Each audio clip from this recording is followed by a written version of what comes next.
seat opened up. We try to get this tank off. It's just held on with a strap in the back and 2 pucks in the front that it goes on. I have to get the fuel line off though as well. I'm gonna need some pliers.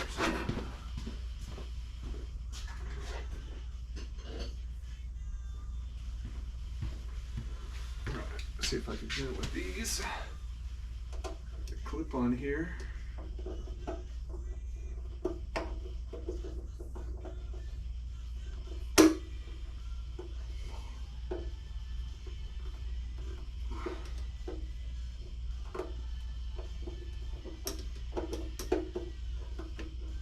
Got the clip off. Get the fuel line to come loose. All right, fuel line is free. Pop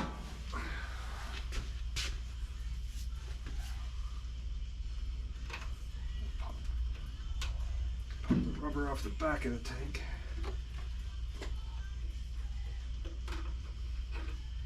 All right. Gently ease. Take off the pucks.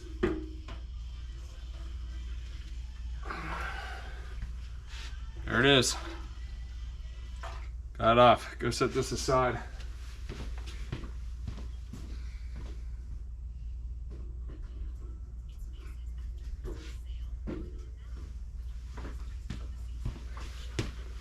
You can get a rag to put underneath there.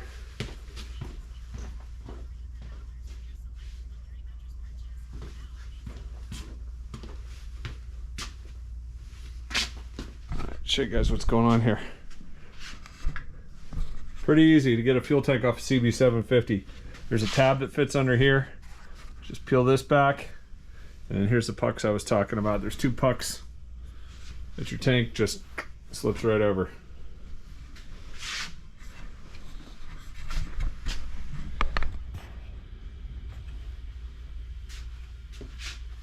I'll do the side covers first because they'll just pop right off.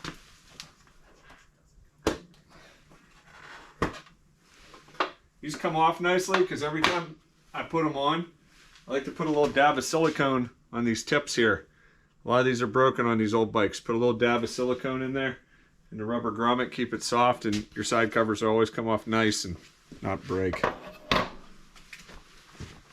the left side,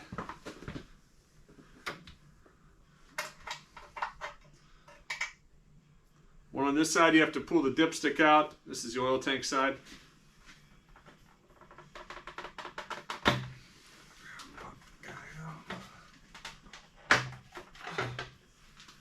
Go, another one came out, no problem. Put the dipstick back.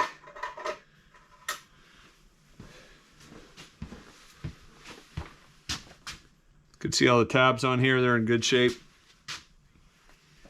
Put this one to the side. Might get the seat off of here so it's a little bit easier to see what I'm working on. There's just a couple pins that hold this, a couple clips. Some washer.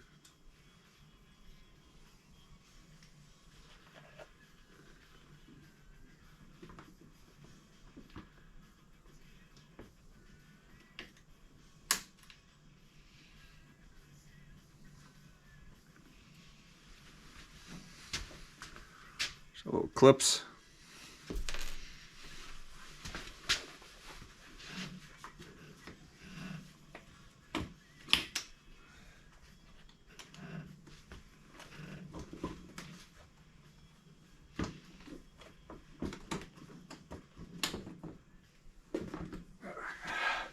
Seat is off. Seat's in really good shape. Nothing I need to do there. These are the pins that hold the seat. Set this to the side. See what we got next. Okay, next I'm going to continue. I'm going to take the battery out, disconnect the battery, and take off some of the cables.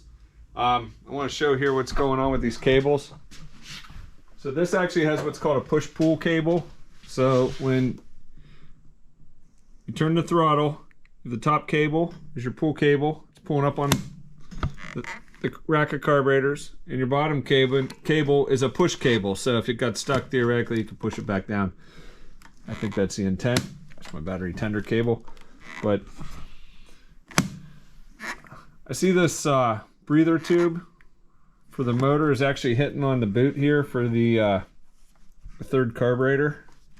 So I don't know if that's just kind of routed incorrectly or it's been like that, but I don't know. I'll get that squared away when I put it back together.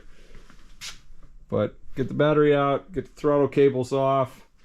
What else? We gotta take the tap cable off, the top of the motor, take the plug wires off, take the clutch cable off down here. I have to take the kicker off, remove the clutch access cover, get the clutch cable undone, take the oil lines off, go into the oil tank.